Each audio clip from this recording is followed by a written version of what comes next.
저희 동기 목사님들 중에서는 성악을 전공한 분들이 120명 중에 몇 분들이 한 4-5분이 계셨습니다. 독일에서도 뭐 10년 정도 무대에서도 서보시고 이태리에서도 이렇게 해보셔서 그런 분들이 이제 신대원 동기로 입학을 했는데, 그래서 다들 열정이 막 넘쳐나니까 신대원 우리 신대원 학년 중창단을 만들자. 그래가지고 학년 중창단을 만들고, 그냥 만드는 것이 아니기 때문에 교수님 지도 하에 만들기 위해서 중창 단원을 뽑는데 오디션을 보고 단원을 뽑았습니다. 그래서 이제 음과가 있어서 그 피아노 있는 쪽에서 저도 이제 친하기 때문에 들어오라고 해서 형순이 윤형순 정부사 정도면 그냥 들어오는 거지 뭐 이렇게들 그분들이 말씀해 주셔서 당연히 이렇게 될 줄 알고 오디션을 보러 갔습니다. 근데 교수님 2분이 앉아 계시고 제가 생각 해가지고 간 곡은 있었는데 그걸 부르지 말고 주기도문, 우리 예배 1, 2부 예배 끝날 때 부르는 주기도문 뒷부분이 꽤 높지 않습니까?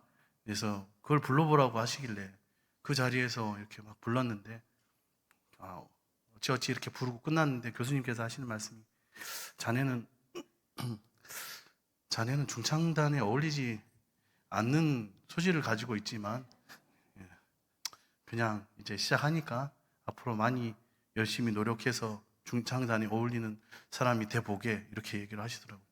그래서 상당히 큰 충격을 먹었습니다. 왜냐하면 저 나름대로 모교에서는 베이스 하라 그러면 베이스 하고 테너 하라 그러면 테너 하고 빈자리를 메꿔가면서 이렇게 해왔는데 그런 소리를 들으니까 이건 내 실력이 바닥이구나 이런 생각을 했습니다. 그래서 그때 어차피 이제 전도사 사역을 해야 되니까 보컬 레슨을 2년 정도 받았거든요. 그때 충격을 먹었어요. 그래서 레슨을 이렇게 한 2년 정도 받다 보니까 일주일에 한 번씩 수업 받고 연습해서 그 다음 주에 가는데, 이상하게 혼자서 연습을 할 때는 잘 되는데 일주일이 지나서 그 심판대 앞에 서면, 보컬 선생님 앞에 서면은 괜히 작아지고 계속 실수도 되고 호흡도 안 맞고 음은 올라가지도 않고 박자도 틀리고, 그래서 이게 쉽지가 않구나. 이거 연습하고 내가 연습할 때 혼자 잘 됐다고 되는 것이 아니구나. 이런 생각을 그때 했습니다. 최종 테스트 시간에 이게 기준이 미달이 되는 거죠. 너무나 안타까웠습니다. 그러고 나서 또 집에 돌아가면서 차 안에서 부르면 잘 되는 것 같은데 그게 뭐 다 다른 것이 있는 것 같더라고요. 보니까 성경이 우리에게 말하는 것은, 계속 말하고 있는 것은 이 최종적인 테스트, 최후의 심판 자리가 있다는 것이죠.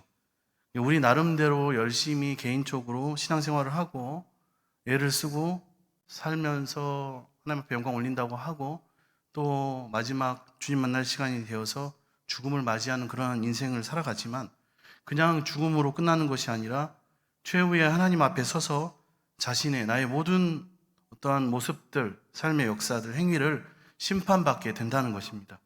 성경은 2종류의 심판을 얘기하고 있습니다. 첫 번째는 바로 천국과 지옥의 심판, 믿느냐 믿지 않느냐. 그리고 또 다른 하나는 하나님의 백성 중 안에서 그가 한 행동에 따라서 하나님 앞에 마지막에 차별되어서 하나님 앞에 상급을 받게 되는 것이죠. 그 최후의 심판 자리에서 어떤 사람은 스스로 저는 너무나 부족하게 살아왔습니다. 하나님 앞에서 이러한 고백을 하게 될 텐데, 놀랍게도 그 사람은 주님께 칭찬받고 큰 상을 받는 자가 될 것입니다. 그리고 어떤 사람은 나야말로 가장 멋지게 하나님을 섬겨왔고 하나님을 위해서 가장 많은 일을 해왔다라고 자부했는데 주님 앞에서 보잘것없는 형편없는 종으로 책망을 받을 수 있는 경우도 많이 있을 것입니다. 오늘 주님은 제자들에게 남을 비판하지 말라라고 말씀하고 있습니다. 본문 1절, 2절 말씀입니다. 비판을 받지 아니하려거든 비판하지 말라. 너희가 비판하는 그 비판으로 너희가 비판을 받을 것이요 너희가 헤아리는 그 헤아림으로 너희가 헤아림을 받을 것이니라. 아멘. 이 말씀을 오해하는 분들이 많이 있습니다. 그리스도인은 어떤 경우에도 남을 판단하거나 비판해서는 안 된다라는 뜻으로 생각하는 것입니다.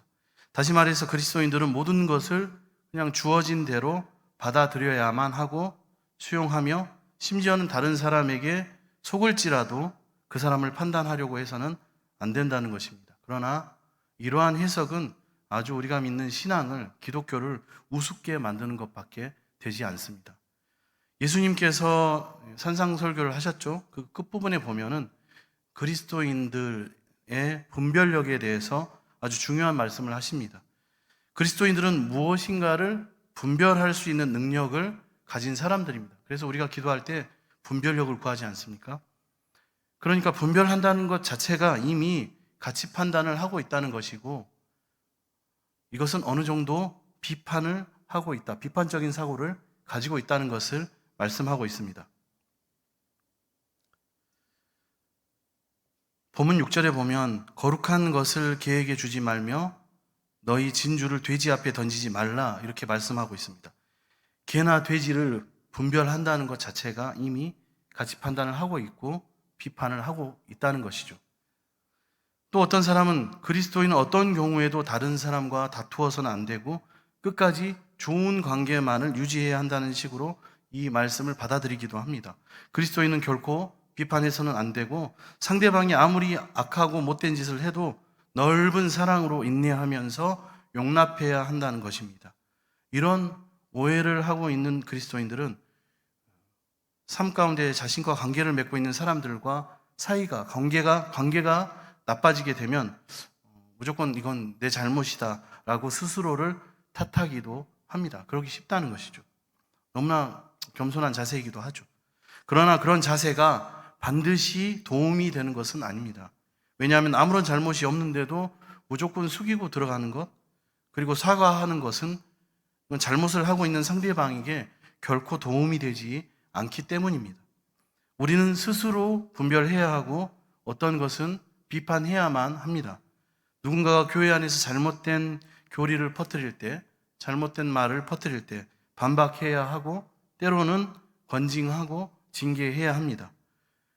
그러면 이 비판을 받지 아니하려거든 비판하지 말라라는 말씀의 뜻은 무엇입니까? 그리고 누구에게 비판을 받지 않는 것을 의미할까요? 많은 사람들은 비판 받는다는 것은 다른 사람들이 나를 비판하는구나, 대개는 이렇게 많이 생각합니다. 그렇지만 저와 여러분을, 우리를 비판할 대상은 다른 사람들이 아니고 바로 우리를 비판하실 분은 한 분이 계신데 그분은 하나님이십니다. 그리고 여기서 비판하지 말라는 말은 심판하지 말라는 뜻입니다. 무슨 말입니까? 우리 그리스도인들은 예수를 나의 구주로 믿고 하나님의 백성이 된 것으로 모든 것이 다 끝난 것이 아니라는 것이죠. 우리를 심판하시는 하나님의 최종 심판이 있다는 것입니다. 그러니까 이 심판은 하나님께 있다는 것이죠. 그렇기 때문에 심판하지 말라라는 말을 하고 있는 것입니다. 예를 들어 만약에 대입을 준비하는 수험생이 최선을 다해서 원하는 대학에 수능을 잘 보고 입학을 했습니다. 근데 거기서 모든 것이 끝난 것이 아니라 대학에 입학해서도 중요한 목표와 비전을 가지고 자신의 시간과 몸을 어떻게 사용할 것인지가 너무나 중요합니다.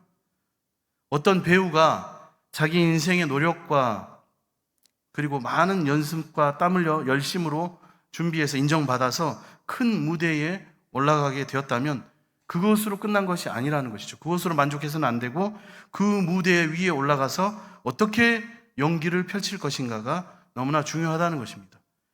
운동선수가 최선을 다하고 정말로 피나는, 뼈를 깎는 노력을 다해서 정말로 인정받고 스카우터에게 스카우트되어서 훌륭한 팀에 이적하여 소속되게 되었다면 거기서 끝나는 것이 아니라, 만족할 것이 아니라 이제부터 그 소속팀에서 어떤 경기 운영 능력을, 자신의 능력을 펼쳐 보일 것인가가 더 중요하다는 말씀입니다.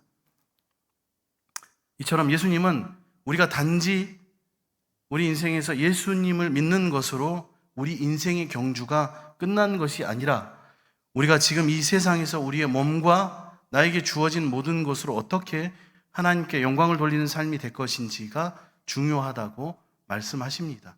그 마지막에 바로 하나님의 최후의 심판과 평가가 있다는 것입니다. 그렇기 때문에 너희는 비판하지 말라, 심판하지 말라. 심판의 영역은 하나님께 있다라고 말씀합니다. 우리를 평가하시는 하나님의 평가는 우리가 가진 재물, 우리가 가진 학벌, 혈통, 외모 이런 것에 있지 않습니다. 하나님은 우리가 우리 몸을 어떻게 사용해서 하나님의 뜻대로 하나님 앞에 영광 올려드릴 수 있는 하나님의 계획대로 움직였는가를 평가하십니다. 하나님 뜻에 합당하게 인생을 살았냐 하는 것으로 최후 심판 때에 상상할 수 없는 상으로 면류관으로 우리에게 갚아주시겠다고 약속하고 있는 것입니다. 여기서 예수님께서 비판하지 말라고 하신 이유가 있습니다. 그 이유가 무엇일까요? 남을 비판하는 사람의 특징이 있습니다. 이미 자신은 시험이, 이 테스트가 다 끝났다라고 생각하는 사람입니다. 너무 이 시험이 쉬워서 나는 물론 합격한 것은 물론이고 우수한 성적을 거둘 것이라고, 하나님으로부터 그런 평가를 받을 것이라고 확신하기 때문에 다른 사람의 일에 그때부터 간섭하기 시작하는 것입니다. 예수를 믿은 연륜, 오랫동안 믿어왔던 자신의 연륜과 그동안 교회에서 내가 쌓아온 업적과 그리고 종교적인 여러 가지 행위들을 통하여서 나는 이렇게 다 알다시피 이렇게 해왔다. 자신은 어떤 경지에 도달했다라는 것입니다. 하나님의 기준을 철저하게 오해하고 있는 것입니다. 예수님께서 말씀하시는 것이 무엇입니까? 이 세상에 살아 있는 동안 자기 싸움을 끝낸 사람은 아무도 없다는 것입니다. 그럼에도 불구하고 나는 이미 영적인 싸움이 끝났고 더 이상 해야 할 것이 없다고 생각하는 사람은, 남을 판단하고 심판하는 사람은, 자기의 기준으로 남을 평가하는 사람은 분명히 구원에 대하여 잘못 생각하고 있는 것입니다. 그런 자는 분명히 하나님 앞에서 진정한 심판을 받게 될 것입니다. 그러면 남을 비판한다는 것이 구체적으로 어떤 것일까요? 첫 번째로 우리가 알아야 할 것은, 우리는 어떤 사건에 대하여 옳고 그른 것을 판단해야 한다는 것입니다. 만약 그러한 판단조차 하지 않는다면 우리는 우리 안에, 우리 가정 안에, 우리 교회 안에, 내가 속한 공동체 안에 악을 허용하게 되고 용납하게 됩니다. 어떤 악한 행동에 대하여 우리는 반드시 가치 판단을 해야 하고 어떤 경우에는 비난도 해야 합니다. 그러나 그런 일을 통하여서 남을 비판한다는 것은 그 사람의 인격을 절대적으로 평가하거나 판단해서는 안 된다는 것입니다. 첫 번째는, 예를 들어서 어떤 사람이 거짓말을 했습니다. 나를 속였습니다. 그랬을 때 당신의 인격은 완전히 끝이다, 틀려먹었다. 당신은 인간이 아니다. 당신은 가족들이 다 하나같이, 그러니까 당신까지 그 모양이다 라는 이러한 예와 같은 식의 판단을 해서는 안 된다는 것이죠. 그 사람이 거짓말한 그 사건은 비난받아 마땅합니다. 그러나 우리에게는 그의 인격 전체를 싸잡아서 판단할 권리가, 우리에게는 그 권리가 없습니다. 만일 그렇게 한다면 우리는 스스로 내가 하나님의 자리에, 하나님 위치에 올라가는 것과 같습니다. 그렇게 된다면 오히려 우리가, 저와 여러분이 하나님 앞에서 심판을 받게 될 것입니다. 우리는 절대로 내 입에서 나오는 이 감정대로, 나오는 대로 남을 판단하거나 정죄해서는 안 됩니다. 주어진 그 일로만, 그 문제에 대해서만 가치 판단을 해야 할 뿐이지 절대적인 것은 하나님께 맡겨야 하는 것입니다. 이것이 바로 그리스도인의 겸손입니다. 그래야 죄를 지은 사람과 우리와 대화가 가능하게 되고 그들이 회복할 수 있도록 우리는 도와줄 수 있는 것입니다. 두 번째로, 남을 비판하는 사람은 자기는 더 이상 변할 필요가, 나는 더 이상 지금 이 모습에서 변할 필요가 없다고 생각하는 사람입니다. 한마디로 말해서 예수님께서 그토록 싫어하셨던 독사의 자식들아라고까지 말씀하셨던 외식하는 사람들입니다. 외식하는 자입니다. 본문 5절 말씀입니다. 외식하는 자여, 먼저 내 눈 속에서 들보를 빼어라. 그 후에야 밝히 보고 형제의 눈 속에서 티를 빼리라. 예수님은 특히 외식하는 사람들을 비판하셨습니다. 외식한다는 말은 쉽게 말해서 위선적인 모습을 가지고 있는 위선자를 의미합니다. 위선자는 이미 방금 전에 말씀드린 것처럼 나는 일정한 수준에 올라왔기 때문에 더 이상 나는 변할 것이 없다고 생각하는 사람이 위선자입니다. 이런 사람은 전혀 개선의 여지가 없는 것이죠. 왜냐하면 나는 어느 정도 경지에 올라왔고 나로 인해서 이러한 일들이, 어긋난 문제들이 나로 인해서 된 것이 아니기 때문에 다른 존재들이, 다른 상황들이 바뀌어야지 이 문제가 해결된다고 생각하는 사람들입니다. 나는 잘하고 있는데.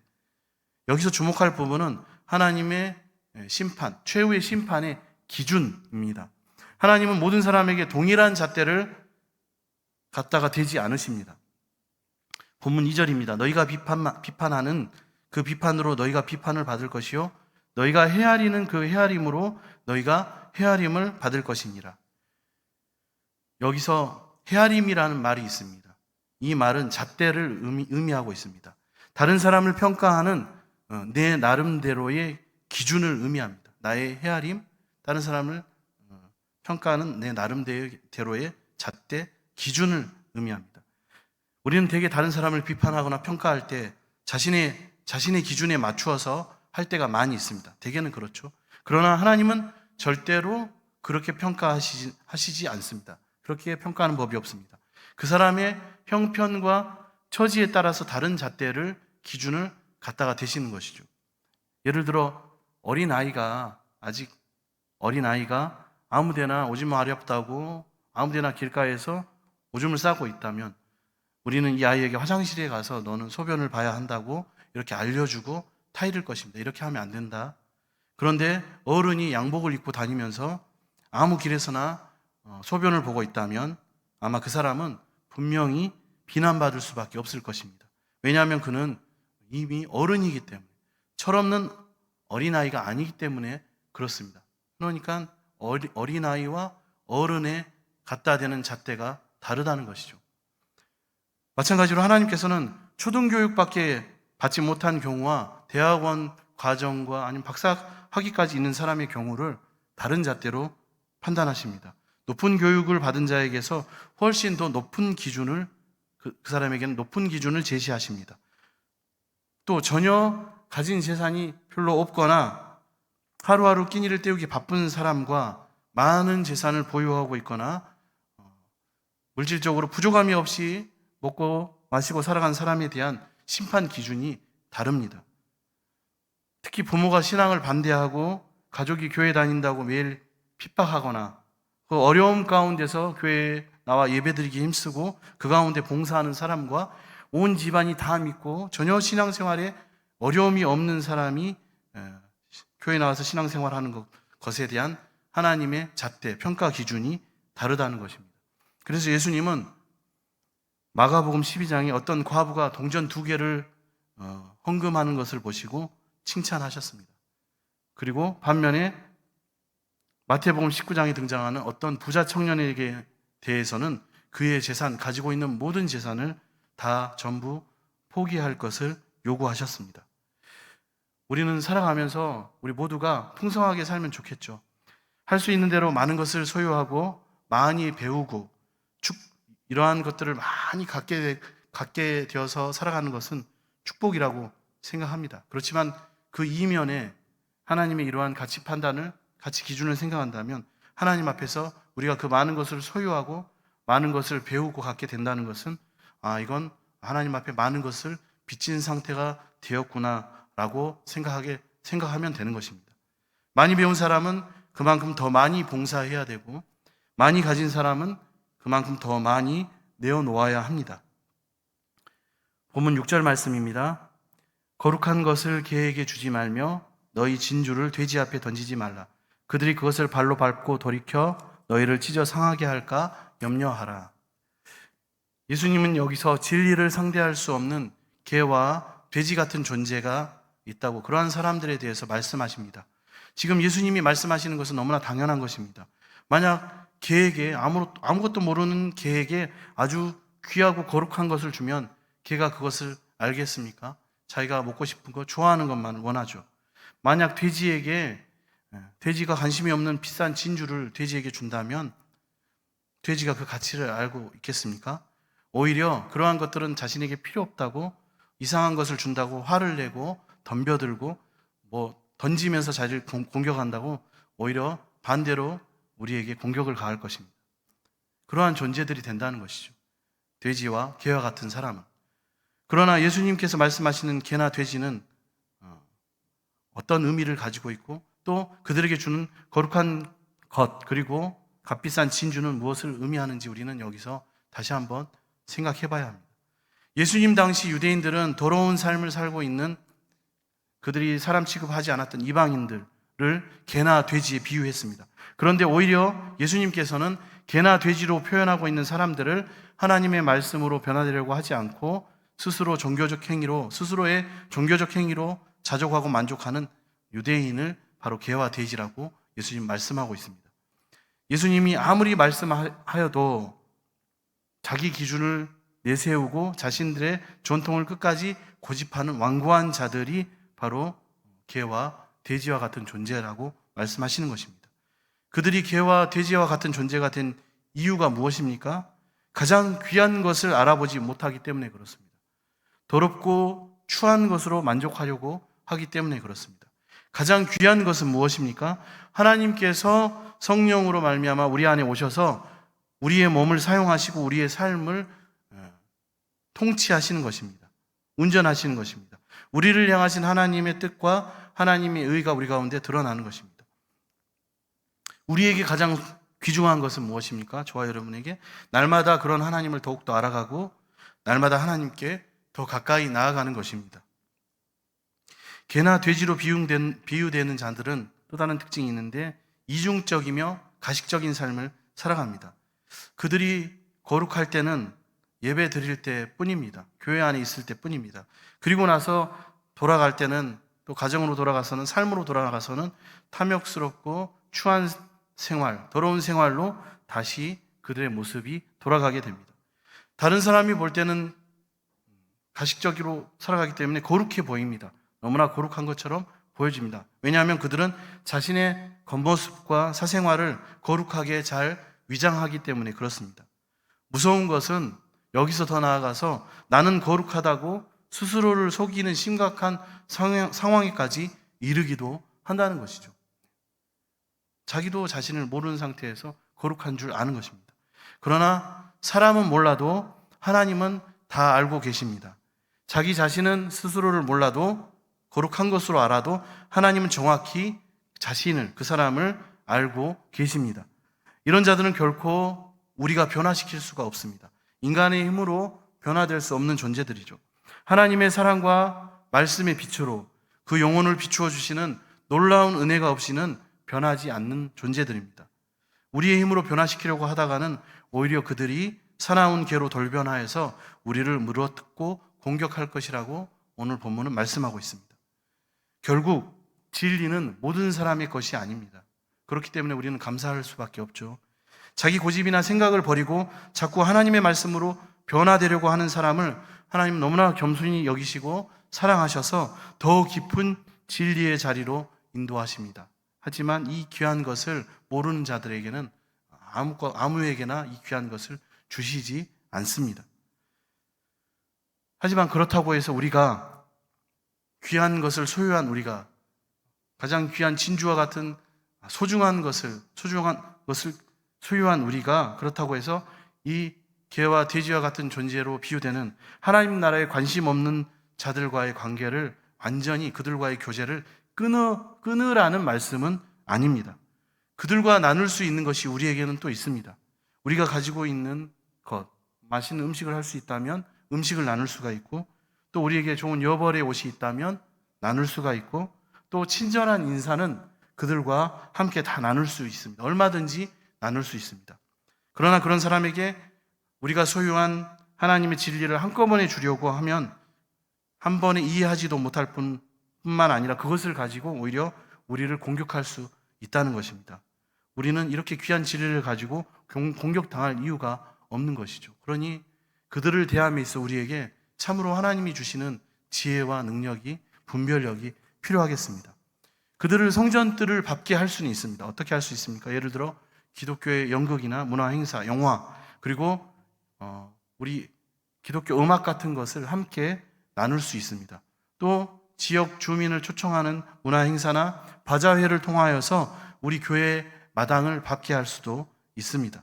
또 성탄 발표회나 우리 교회 발표회 가운데 이러한 가운데 지역 주민, 그분들을 초청해서 선물을 줄 수도, 연말에 줄 수도 있을 것입니다.